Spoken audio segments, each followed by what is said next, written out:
Hello, this is Aaron, Mean of SG Gaming Info, and welcome to my video review of Corpse of Discovery by Phosphor Games. Now, Corpse of Discovery is an adventure-style game where you go to various planets to explore them and complete objectives. What makes Corpse of Discovery unique in a way is that your character is pretty much dead. If you're looking at the screen right now, you can see a skull and an astronaut helmet. That's your character. When you go into the game for the first time, you're given a video, and it's basically a company called Corporate Discovery are giving a press conference saying, "Oh, the shuttle that landed on an unexplored planet was destroyed on landing, and the astronaut who is called Major, not confused with the Major from Ghost in the Shell, presumably died, and they're not sending out any rescue shuttles." So you might be confused, like, you're dead, how are you exploring planets? Well, this is how Corpse of Discovery kind of creates an interesting concept. And the concept being is, okay, you died during the landing, but you're in a kind of type of purgatory, a go-between area, where you're kind of living out what you wanted to happen when you landed on the planet. So I'm going to go in and I'm going to show you some of it, and I'm going to talk about the good and the bad. So here is, I believe, the second planet. This is the second one to do the game. The game's quite short actually, only 3 hours long, but that's a decent level. And just wait for the character to wake up. I think I'll talk about, just as we wake up, as we go through this section, I'll talk about how the story is repetitive. I trust you have had a successful landing. As you adjust here for your final That's mission, one of the characters talking in the background there. Thank you. Basically, your average mission goes like this, and I have it written down. Wake up, be confused, get mission orders. As you can see in the objective marker, that's where you go to get the orders. Put on space. So get mission orders where you see the visual of the planet and you're told what you're doing. Put on spacesuit, go outside, activate Ava, your basic support bot. Collect your thruster pack if you need it. Hang on, does this have one? Oh, this does. It's actually kind of nice feature. You can actually interact with stuff. So I know I'm interrupting myself. Also, apparently, Yetis have canalized Gedimir. Interesting. And you cat videos. Yay! Because the internet loves cat videos, apparently. I know my dog's on and wasn't too impressed by it, but hey. So saying, you put in your spaceship, you go spacesuit. Spaceship, geez, if we went in a spaceship, that'd be impressive. You put in your spacesuit, you go outside, activate your Ava bot, collect thruster pack, and basically go complete the mission goals. And during those mission goals, Ava starts talking, gives you reassurance, or brings up random facts about the mission. Like, if I remember correctly, this might be the collection mission. Yes, it is. In this mission, she keeps talking about how, oh, wouldn't it be great if you were single, because your character was alive at the time. Well, when your character was alive, he had a family. Explained in the first mission. But as you're collecting them and go through mission goals, she's talking about all this stuff, and once you get all the objectives, she loses power, and you go off to one last objective, the last objective marker, and then when you get there, you die apparently, and then you wake up back in the... Oh yeah, sorry about that frame rate drop. I have a middle of the range computer, so it's not the most powerful thing in the world. I am running at high, and the frame rate's only about 15 FPS, so I'm very sorry about that. That's on my end and not the game's end. It runs rather smooth enough actually for my computer. So now we're going to have a look at the planet. See, the thing annoying about this is, I was like, oh, we can continue. Ah, wonderful! We got a planet what has a flourishing ecosystem. I can talk, but I don't think I'll straight jump onto the planets yet. There's some still stuff about story I have to talk about character being dead. Basically, after a while, when this death and revival comes true, your character finally begins to realise something's not right, and you get a final mission, which I don't really want to spoil much, but involves a stuffed teddy bear, a unicorn, and wormholes. There are only 3 things I mention with that final mission. It's weird. Also, during each planet, we might not come across them on this video review. It's like these Dementor-like creatures that if they spot you, they suck at your soul, and you go back to your last checkpoint. I would presume they're like creatures like trying to maintain order in this sort of purgatory you're in. It's like, no, you cannot complete your objectives, you have to die. Kind of thing. Yeah, let's put on the spacesuit. Get ready to go outside. So yes, I was mentioning earlier I was going to talk about the planets. That this planet is a very good example of the type of planets I actually hate in this game. Because there's 2 types of planets. There is a rocky planet with no life and solar radiation that will slowly kill you if you're not in shadows. And these are planets, rich ecosystems. And these planets are, in my opinion, the worst. Look, grass. Look how much look how high the grass is. I'm literally can get lost in this grass, and it's horrible. And there's Ava. I think her voice is done by a bot. I think, if I remember reading the end credits, but she's actually quite interesting. And I'm trying to think of what else really to say about this game. I've gone through the story, and I think I'm gonna go on about some of the issues I have with this game. As I was saying, this type of ecosystem is not the greatest because you can get stuck and stuff, and by the way, they're not actual objects stacking anyway, you can walk right through them. And again, sorry about the frame rate drops. I also just how these planets are done. They're procedurally generated planets, so they're basically generated as you go. Isn't that bad, really? It's a good way to do it, but what would make that so much better is if you could, well, explore.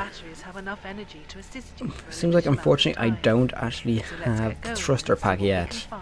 So this is a good way to explore. And this mission to give us is, I believe, a gathering life, and this is why I don't like this one. It's like, I'm walking along, it's like, I don't know where a cavern, or a deep small divide, because you cannot see them because of grass.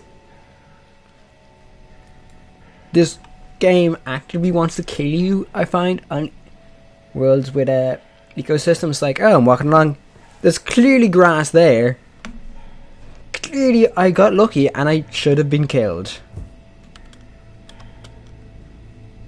Would be loved to have the thruster pack right now, because I actually could have kind of saved myself.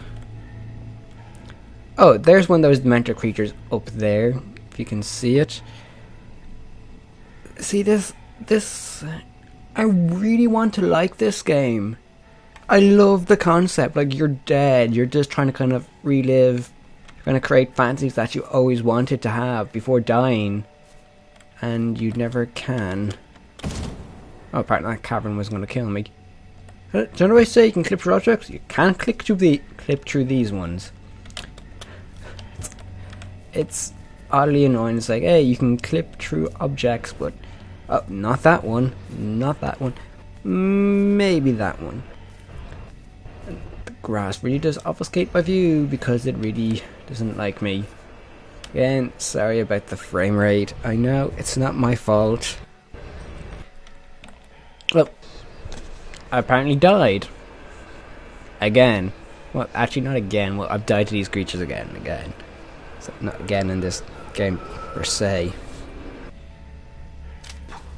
I suppose really there is not left to say really about how I feel. So I want to talk about controls now. So when I first loaded this game, I was hoping, okay, might get a tutorial, might get an explanation of how what button does what, key bindings perhaps. Nope, you're just trying to game. Here, play. It's like, how do I move? Is there any special buttons I need? No, you're just kind of left it to guess. Oh, WASD is movement, E is interact, space is jump or activate your thrusters when you get them, and shift is run. You're expected to know this, So if you're not a hardcore PC gamer and you play Corpse Discovery, it's like, what does each button do? There's no strafing. I've tried strafing, which has led to me dying on more than one occasion. Left and right click do nothing, as you could probably hear there. And if you want to change the keys, you can't, because let's go into the options menu. Press the wrong button there. Options. Here's your options menu. Screen resolution. Options. Full screen. Draw distance. Depth of field. Detail. Sensitivity and volume. That's your mouse sensitivity for those curious. There's no key rebinding options whatsoever. So if you don't like WASD, E, Shift, Space, tough luck. Although, I don't think I've ever really come across anyone who doesn't really use those default options. Okay, there are a few people. I think you can have like RDFG or something for movement. That's quite rare. So let's talk about graphics. As you can see, graphics and the need for draw distance. The graphic detail is really weird in this game, I find. Let's see if I can go through it. Hopefully this won't break the game. Down to medium. It's not too bad actually, medium isn't. Going on to low. And it's a whole new world on low. I don't know if it's just me, but I actually think the game looks nicer on a low setting than a high setting. Although, as you can see, the thing with distance really does look scrambled. So let's go back. I just want to go to medium for a second, because on the first world I visited, I saw a lot of issues. Yeah, they were smoke. I don't know what that smoke is, but every time you go to medium setting, it comes up and it's really irritating. Also, that thing isn't the thing. I don't. I don't know why I pointed to it, because you clearly can't see me pointing.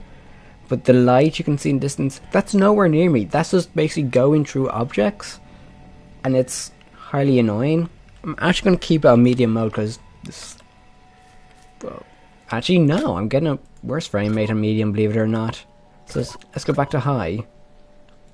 Actually, we're going to go back to options again. You have the draw distance, which I have set relatively low, because it's procedure generated, so as further you go in, the more is built, so I don't want it constantly building in front of me, because it would just probably destroy my frame rate more than it has already, because I'm only getting like 10 to 15 frames when recording, which is horrible. I'm just looking at all the other things I can talk about. Well, as mentioned, I touched on the length there earlier. It's a short game. It's only 3 hours long, which is something like 3 hours long for like a game that's about $14.99 in euro, I think, if I'm correct, because I know it's on 10% off at €13.49.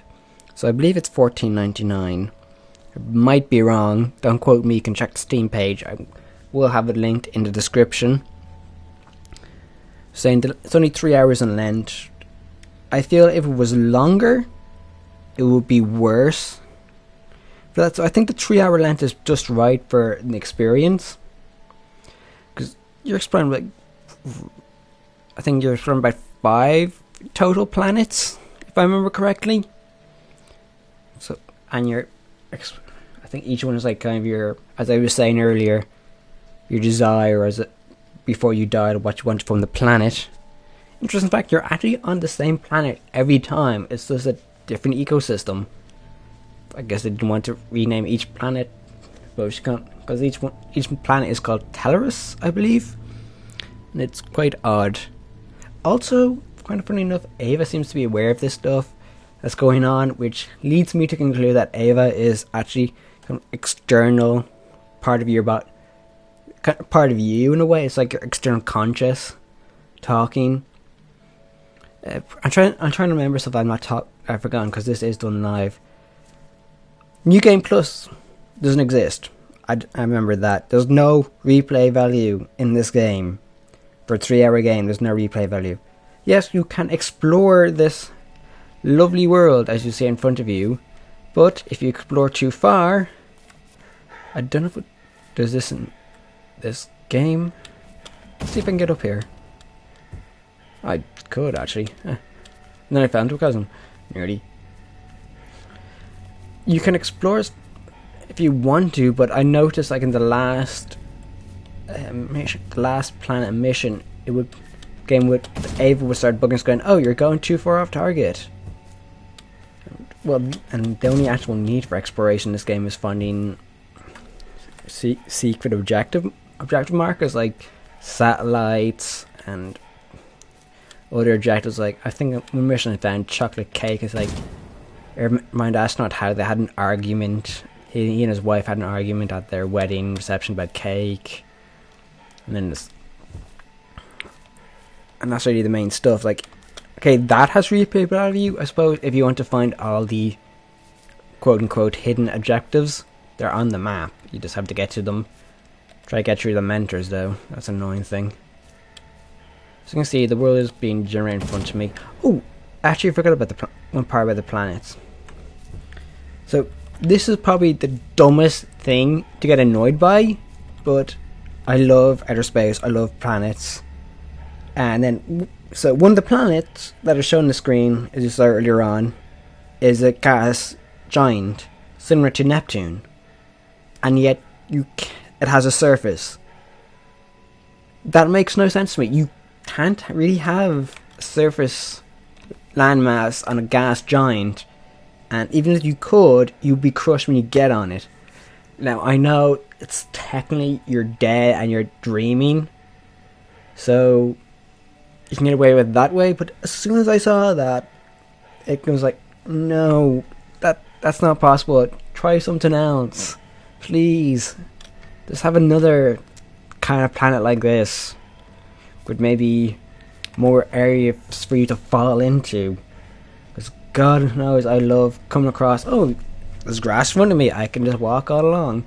It's like, no, there's actually a hidden cavern there. I think that grass issue is probably to do with the issue with the procedural generation. Also, to see these things, I don't think you can land in them, can you? Nope. They were a trap. And then you just fall up to your death as you're ready.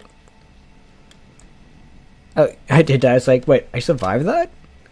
Now what? See, that's why I would have loved the fact, like, I want to show you some of the previous worlds and future worlds, but you can't because there's no option for exploration. That would have been such a great idea. Maybe they could add it in the future if they can improve it upper. He was like, oh, exploration mode, that'd be so good. DLC mode, think about that, Phosphor Games. DLC with exploration mode. So, at the moment I'm pretty much rambling, so there's not much else for me to say. I might have skipped over some stuff in this video review, so please check out the written review. The link to that will be in the description below. So, but before I go, I'll give my conclusion. And this conclusion I put down in my written review. Corpus of Discovery is a game with an interesting concept that is let down by its repetitiveness, a limited options menu, and some annoying terrain. And that is probably the worst reading of a script I've ever done in my life. So yeah. And if you're looking for a score and pros and cons, that's in the written review. That's not going to be added into this review. So that's everything. The end card should be up now if I've edited this properly, worth saying. Check out previous videos. I would say in the top right hand corner I'd have the click to the latest review I've done, which I can't remember off the top of my head. That's how great my memory is. And then of course you can visit the Facebook and Twitter page, which is facebook.com/SGGamingInfo, and the Twitter handle is @SGGamingInfo.